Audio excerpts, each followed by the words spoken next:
Did you know that parents rank teaching financial literacy as the toughest life skill? That's where Greenlight comes in, the debit card and money app made for families. With Greenlight, you can send money to kids quickly, set up chores, automate allowance, and track spending with real-time notifications. Kids learn how to earn, save, and spend responsibly, while parents have peace of mind knowing smart money habits are being built with guardrails in place. Try Greenlight risk-free today at greenlight.com/trygreenlight. That's greenlight.com/trygreenlight. You're listening to an Airwave Media Podcast.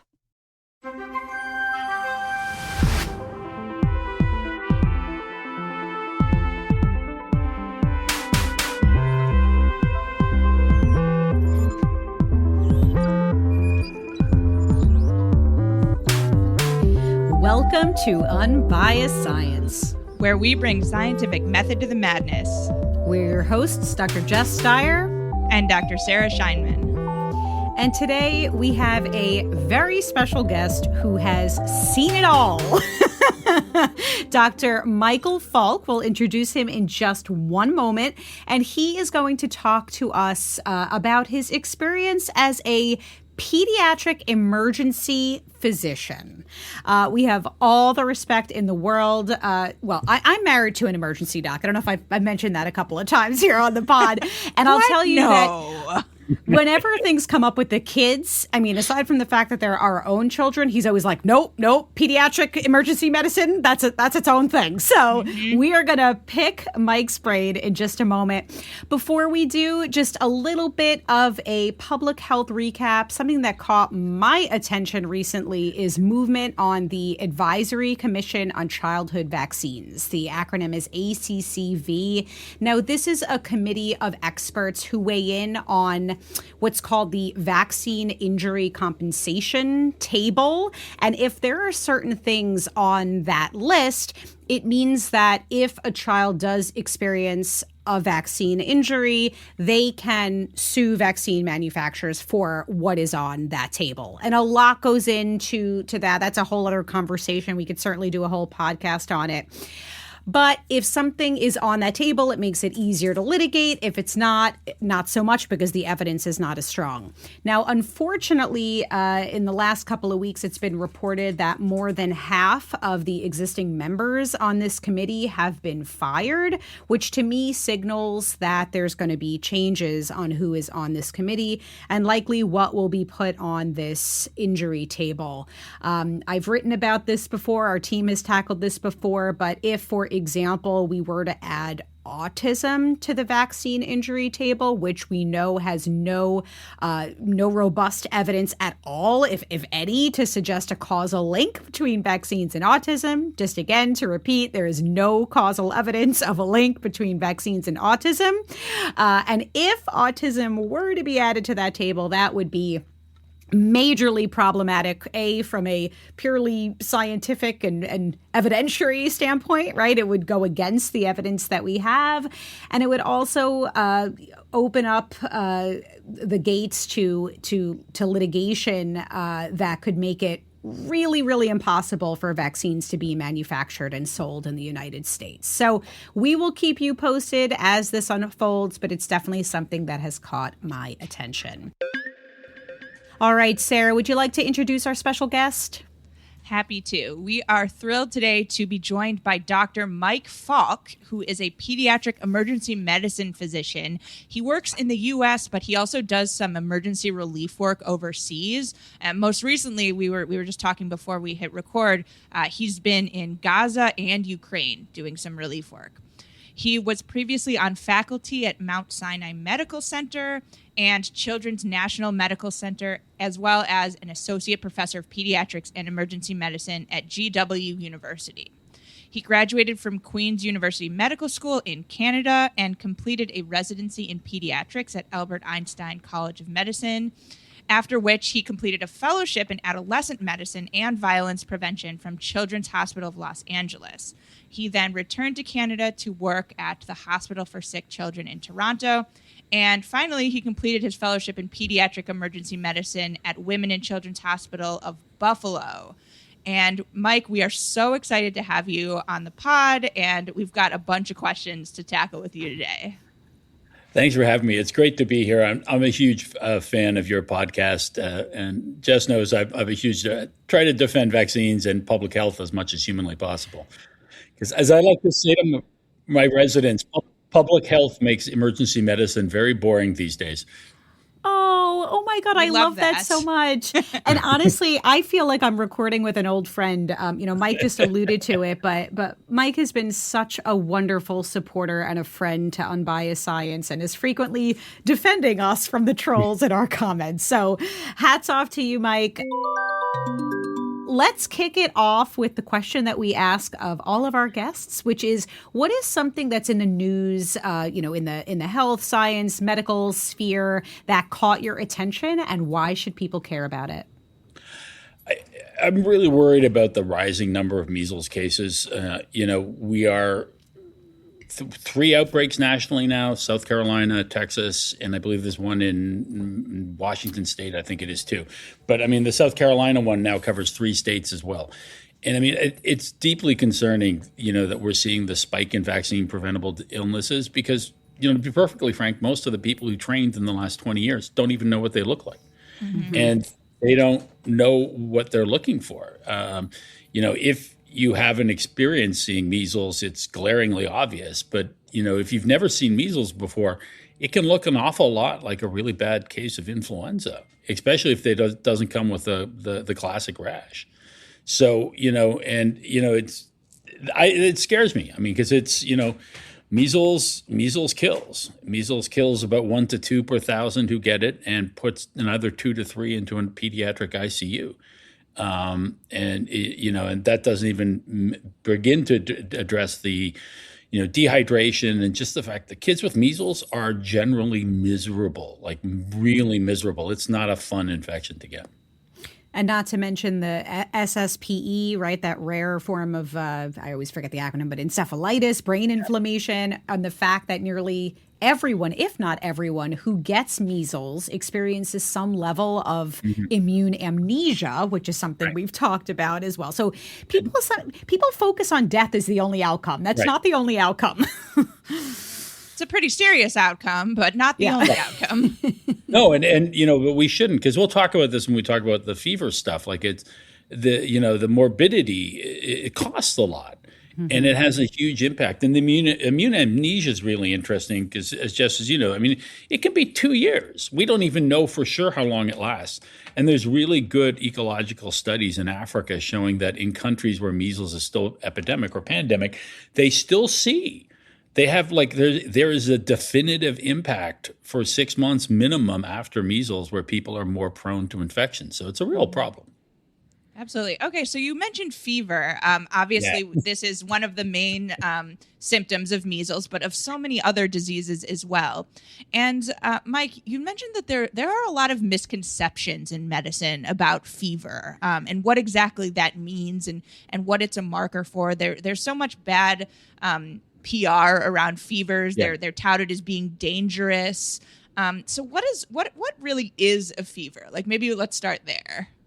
So medical definition, to have a fever, you have to have a temperature better than 100.4 Fahrenheit or 38 degrees Celsius. And, it's a very normal process.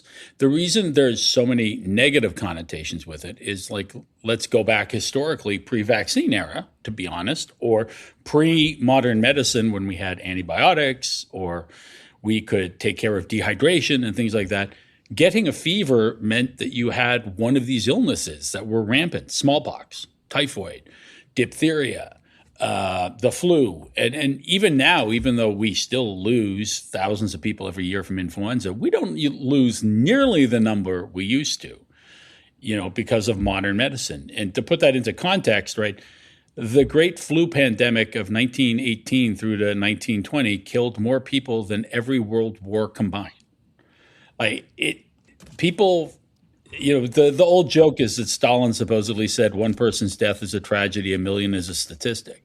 He never said it, by the way. But I think it's a valid point because it's like that number is so big, people fail to grasp it. And they don't understand. We can't comprehend it. So, I mean, historically, 100 years ago, having a fever, especially if you were a child, meant that you had roughly a 1 in 5 chance of dying. because you had a serious illness or dehydration or pneumonia, a whole bunch of things. But it's actually, fascinatingly enough, a fever is a normal immune response to an infection. And the idea, I always use this in the emergency room as an example, since I'm from the Northeast and things get cold. Your body's a car engine. And if the car is cold, the engine doesn't work. So what the body does when you get sick is the immune system secretes a bunch of things there's like interferon, there's tumor necrosis factor, interleukins, blah, blah, blah, blah. Details don't really matter. And one of the things that those do is they trigger a response in your body that increases your temperature. And the reason it does that is because proteins work better. And everything in your immune response works better when it's hot. But then that kind of maxes out once you get up to about 41 degrees Celsius, which is 100 and I can't do the conversion off my top of my head, but 104, 105. And that's one thing, it starts to break off again. So the fever stops becoming useful, and then it starts to become problematic. And then fever is greater than 42, or when you start to get problems with cerebral perfusion, and that's when people start to experience, cerebral brain cell death. So it can be a real problem when too high. So, historically, even 40 years ago, if you had a fever and you came into my emergency room, that was a big deal, depending on your age. Under 5, yes. Over 5, not so much. And to give you an example, we used to have there was this thing called occult bacteremia. And occult bacteremia was kids who looked well, between 6 months, 3 years of age, present to an emergency room. They have a fever better than 103.5. And those kids were considered at risk of having bacteremia. They weren't considered. We knew they were at risk. And depending upon the study, it was anywhere from 2 to 6%. So 6% of all those kids with that fever in that age group had a chance of having bacteremia. And if we didn't do something, the outcomes were terrible. So, even 20 years ago, 30 years ago, to be honest, we used to be really worried about that. But now, to have a definition of hyperpyrexia to me in an emergency room, you have to come in with a fever over 105.5 Fahrenheit. So my quick point of clarification. So you mentioned when you were talking about the definition of a fever that it's at least 100.4. Am I correct in saying that for children, there's a different threshold for what's considered a dangerous fever as opposed to with adults? So it's generally the same for both. I mean, adults are actually more sensitive to fevers. I got influenza once and hallucinated with a fever of 102 point something. Wow. But I see kids come to the emergency room with a fever of 105, and they're tearing up the emergency room. So it really and so now what I tell parents about a fever is I don't treat it unless you're concerned or you're worried. Do they look miserable? If they look miserable, treat it. If it's hot, super high, over 104, treat it.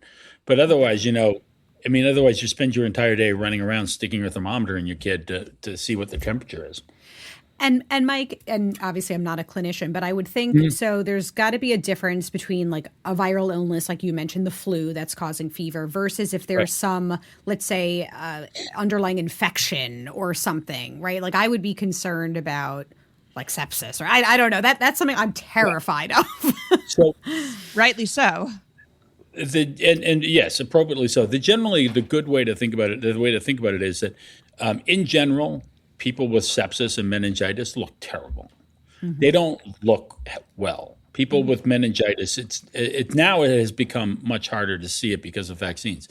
But when I was training, we didn't have even pneumococcal vaccine at that time. So meningitis was a very common thing, and people with meningitis don't look well. People with sepsis don't look well, right? Sepsis is what we call a state of shock, and the definition of shock is perfusion inadequate to meet your demands. So one of the things that people have when they're confused, they can't speak right, they may actually be unconscious. So things like encephalitis, meningitis, sepsis, all of these things, people will generally be what we call altered, and they'll be really severe looking. Meningitis in particular. People with meningitis go from talking to unconscious in a matter of hours. It's not a subtle thing. Do you see a lot of meningitis cases in your ER? Not anymore. Your experience? Okay. Not anymore. And it's all because of vaccines. It's seriously no joke. It is because of vaccines. And even if you're not vaccinated, you benefit from the herd immunity of the other people. Because if we step back and we look at, say, occult bacteremia, meningitis, pneumonia, acute otitis media, not as serious, but the top three are the serious bacterial infections. Most of those were caused by two bugs, Haemophilus influenza B and invasive strains of pneumococcal. For occult bacteremia, it was roughly 80% invasive strep, about 10 to 15% H flu, and then another 5% Neisseria meningitidis and a few other bugs. Those were the most common. And as we all know, we have a vaccine for Hib. We have now a vaccine for pneumococcal that is 15 to 20 valent. So it covers 15 to 20 different strains. And we have an incredibly effective vaccine for Neisseria meningitidis. So, and prior to the recent debacle at ACIP, it was recommended for the right population of people, and the changes to the vaccine protocols are frankly silly. They serve no purpose except to confound and confuse. So, in that vein, I don't know if you saw, the FDA sent, I think this was last week, a week or two ago, the FDA sent letters to flu vaccine manufacturers saying that we need to add a new warning to flu vaccines for children. I forget, I think it's between 6 months and 4 years, if I'm not mistaken, due to, quote, increased risk of febrile seizures. We're talking about fever seizures, right? And I remember I saw my daughter had a febrile seizure. She had some, viral respiratory illness a couple of years ago. And you don't like to see it. It's scary in the moment. But the majority of febrile seizures that are, well, first of all, just to take one step back, febrile seizures are far more common with actual illness than they are after vaccination. And actually, vaccination reduces the likelihood of febrile seizure.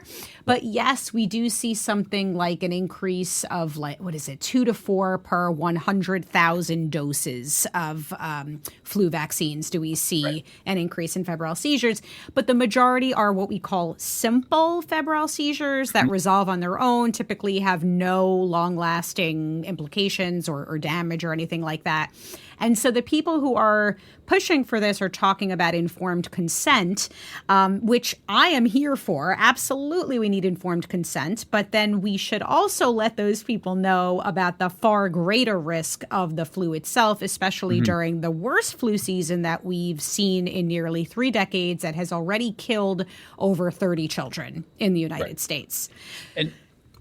And febrile seizures, and let's be honest, these kids with febrile seizures that are triggered by a vaccine will have a febrile seizure in vast majority of cases from another illness. Right. It's that simple. It's not the vaccine, it's the fever that's causing it. And this is really important. I mean, because there's so much misinformation, in particular spread by the anti-vaccine movement around this, that drives me nuts.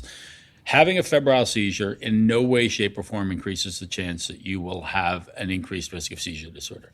If you look at the data, there's a small increased risk in these studies. But what that is actually those were children who had a seizure disorder, and the seizure disorder was triggered by the fever, not a febrile seizure. And a febrile seizure is sadly incredibly common. About 1/3 of kids have it. They are generally terrifying as all get out for parents to see, but they are self-limited. They resolve almost immediately, like within 60 seconds. And I'll tell you, if you show up in my emergency room with a fever of 104 and you had a febrile seizure, you're not going to get any blood work done anymore if you're fully vaccinated. Why? Because the risk that it is a serious occult bacterial infection or meningitis is almost zero. And so, we don't even do workups on these kids anymore. And that's part of what I wanted to get to with the fever, right? Because with the introduction of Hib and then with the introduction of pneumococcal vaccine, we've essentially, so those kids who had occult bacteremia that I mentioned, we used to do workups on every single one of those kids who came into the emergency room. Every single one of them would get a CBC, a blood culture, and would probably get a dose of ceftriaxone, an antibiotic, a very aggressive antibiotic, and sent home. And pending negative cultures, they would probably get a second dose of antibiotics. We don't do that anymore. We don't do that because there's a great study from Harvard, came out in 2009 in Academic Emergency Medicine. And they went back retrospectively and they took every kid that presented at the Boston Medical Center emergency room who was not complicated, just regular kids who had a fever and was at risk for occult bacteremia.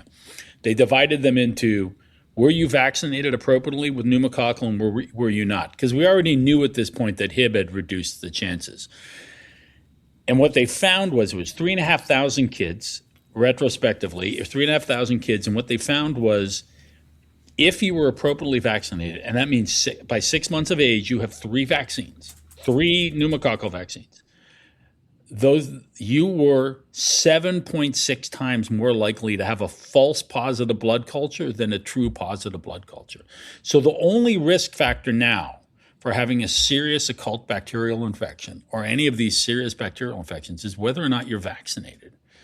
It's so dramatically changed the playing field. Like we had lists of criteria, Rochester criteria, Philadelphia criteria, the Boston criteria, for any kid who presented to the emergency room under 3 months of age who had a fever, on who would get LPs, who needed admitted, all this stuff. And these are just like, and especially if anyone watched the Pitt, they just had this on the Pitt, actually. They mentioned the PCAR fever rules for infants over 28 days. And part of the reason why we don't LP every infant between 28 days and 90 days. Lumbar puncture. Sorry. Lumbar puncture. Sorry, guys.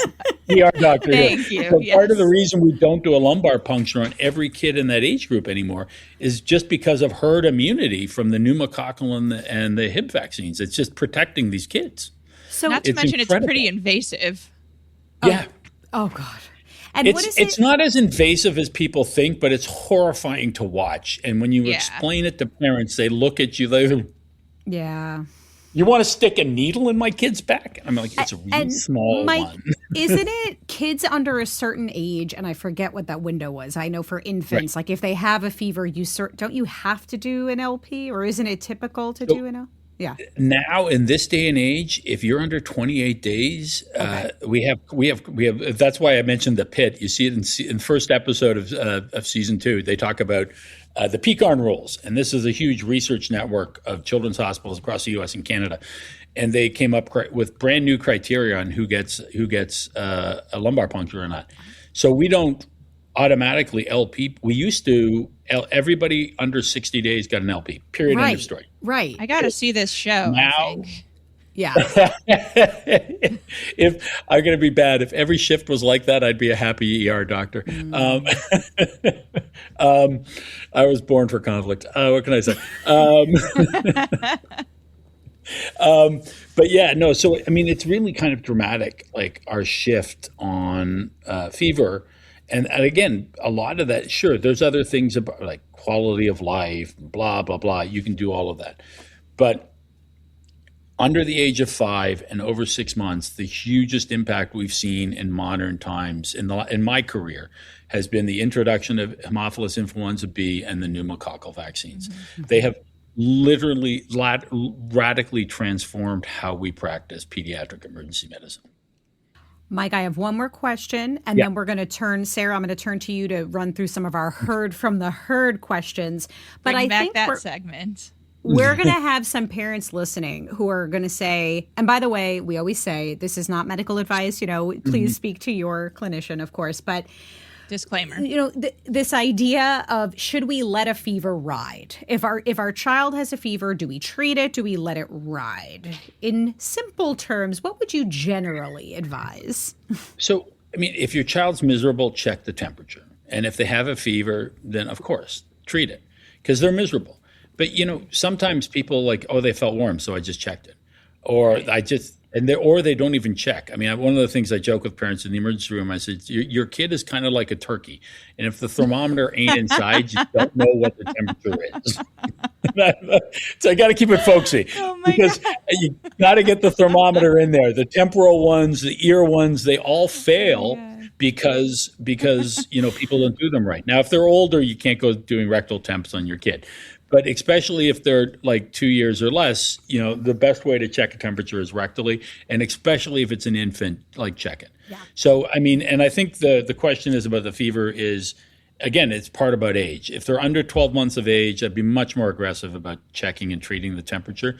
If they're over 12 months, again, I think it depends on, do you think they're miserable or not, or are they uncomfortable? Mm-hmm. And one more thing, and then I'm going to shut up and turn it over to Sarah, is I will say that it's also like sort of contextual, right? So if I don't know, if your child, I'm not a clinician, again, I defer to you, Mike, but if your child just spikes a fever and has nothing, like if they're not sneezing or coughing or having the other things, like I remember, I'm just thinking back to when I was a kid, I spiked a fever, otherwise I was totally fine. It ended up being a UTI, right? Like sometimes you have to, obviously if it's a fever, like you want to think about what is triggering the fever. Just giving that disclaimer. There has to be some context, right? It's interesting. I mean, we've actually, again, because of the vaccines, the chances that fever is, we generally tell people now that you can have a fever for 24 to 48 hours before symptoms start to appear. Because the fever can actually appear before the obvious signs of a viral infection. Interesting. But if there's other things, of course, like if they're, for UTI, if they have dysuria, burning when they go to the bathroom, they should immediately be seen. So things like that. Again, it's the parental discretion, and always call your pediatrician. Right. And I think that's actually an excellent segue to like one of our questions that we got online, which was from one of our listeners, which is, as an ER doctor, what would you say are the symptoms in kids that you should go straight to the emergency room to be seen versus just like waiting it out? Or calling your pediatrician, like what, right? Yeah. Where's that line? Like what would you say? Do they look miserable? And if they look miserable, and it depends on how, miserable being like they're just crying, fussy, give them the Motrin, give them the Tylenol, give it 30 to 60 minutes to work. If they miserable as in they're just not responsive, totally different. Come in immediately. Things that should bring you to the emergency room: respiratory distress, if they're having a hard time breathing, if they're having noisy or increased work of breathing, these are things that you should come in for. Like a great example is we're seeing a lot of croup right now. So kids with croup have something called stridor. They're like, sorry, they're doing that. They should be seen. Concerns for dehydration. Your child's vomiting a lot. They're not having an adequate number of wet diapers. Your child's having a lot of diarrhea and you don't think they're having a lot of wet diapers. These would be the things automatically to come in for. I mean, otherwise, definitely if you can call your pediatrician, call them. And most of them have a 24-hour helpline. They can try to give you some advice and hopefully troubleshoot at home. All right. We had another great question about, what would you tell parents are things that they might want to steer clear of, or what are things that I don't know if you have kids, I'm not, or that your kids are not allowed to do, or we're not allowed to do. A big question was around trampolines, for example. Are there certain things that jump out? We begged our parents for a trampoline growing up, like just unrelenting. And my father's a physician, and it was just absolutely no dice. So I say this with a certain amount of hypocrisy as a motorcycle driver, but I will I will say, I think there's from a risk reward standpoint, trampolines are always can be associated with a lot of fractures, and if you're going to have one, they can't use it without direct observation. The same thing holds true for pools, right? Like pools are incredibly dangerous, and one of the single most important things you can do to prevent childhood drowning is put a lock between the pool and your kids. And it's crazy, even with swimming lessons, it doesn't matter. It's like these are things like that. So I mean, trampolines are up there. You get into the debate about contact sports because we see so many concussions. I mean, I grew up playing hockey. I am a child of the 70s. I didn't even have a face mask playing hockey. I had a helmet. That's how long ago it was. My first broken nose was playing hockey at 11. So broken nose. Yeah, we won't go into that. But So I love hockey. I think it's a great game. I like rugby. I like all those sports. But the problem was, like, we now know that there's a serious risk for chronic traumatic encephalopathy. And it's a real problem. And it's not even like, one thing that gets completely missed in soccer, European football, is heading the ball, right? My friends in Canada, none of their kids can play hockey. There's no contact in hockey until you're 15. You're not allowed to check. Wow. And I think that that's a real thing. Chronic traumatic encephalopathy is just a huge thing. I'm trying to think of other big ones. And again, it doesn't mean don't participate. I used to box, hence the broken noses. And I love boxing. It's great. But again, at the same time, you get, these are things we didn't know back then and things we know now. And you have to, we want to talk about informed consent, and you have to be really cognizant of there's a huge gain to participating in physical activity in sports. There's a huge downside when that sport also carries with a significant risk for chronic head injuries. Those would be the big ones. The other one that should be obvious and sadly isn't is car seats. Like infant car seats and child booster seats. I cannot stress how important they are. My true love in emergency medicine is trauma and sadly battlefield-related medicine. But trauma is like the infant car seat has reduced morbidity and mortality associated with motor vehicle crashes by 80%. Unbelievable. When I joke that public health has made my job boring, this is what I mean, right? Like it's that impact is far more dramatic than anything I have done in my entire career. And that's like one intervention, and it's the infant car seat. So, that and then driver safety would be the other one. So there. Sarah, do you want to ask? I know we had several. Is there one more that you want to ask? And then we could we could ask our closing question. Yes, absolutely. Okay, so someone asked, is there a new flu strain along with flu B and flu A that has ERs particularly full this season, and what is it? So, generally we just categorize them as flu A and flu B, and I think what the question's getting at is there is every year the influenza vaccine picks 3 to 4 strains, usually 4 now, and we guess. It's 3. Sorry, we switched to 3. It used to be quadrivalent. Now we're trivalent. But you're right. It just, sorry, go on. but we guess based, it's not a guess. It's an educated modeling experience based on epidemiological principles to get fancy about it. But it's a serious educated guess as to what are going to be the most common strains based on patterns of infection. And sometimes we get it wrong. And this year we missed a strain. So one of the strains circulating is not in the vaccine. Now that said, all the literature shows that even when we get the strain wrong, you get benefits of protection, and that if you get sick, your illness in general, like for 40 to 50% of the population, is much less severe. Right. Right. And just to go back to, so people are calling this the super flu, right? Right. We are seeing unbelievable number of cases. ERs are flooded with flu. My hubby said it's just been flu central. Everyone is coming in with the flu. And we are seeing that reflected in an uptick in deaths as compared to previous years. So it really is terrible. And yes, as Mike said, so the vaccines they include 3 different, and I'm not an immunologist, virologist, I'm probably butchering this, but an influenza A, H1N1, another influenza A, H3N2, and then a flu B, Victoria lineage, right? And what happened is this H3N2, there was a mutation. I think it was subclade K, if I'm not mistaken. And so because of that, we created the vaccine. And then after this, there was this mutation. But that being said, the vaccine does still protect against the most severe outcomes, hospitalization and death. Is it the best match? No.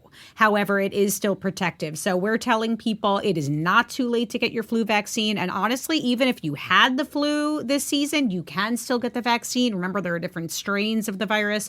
So just wanted to throw that out there. Sarah, do you want to ask our closer? Absolutely. So we got so many more questions. So Mike, we might have to have you back on to continue on with this massive list of questions we got from listeners. But to close things out, we like to end with a question that, what's something right now that's giving you hope in public health and science and in the world right now?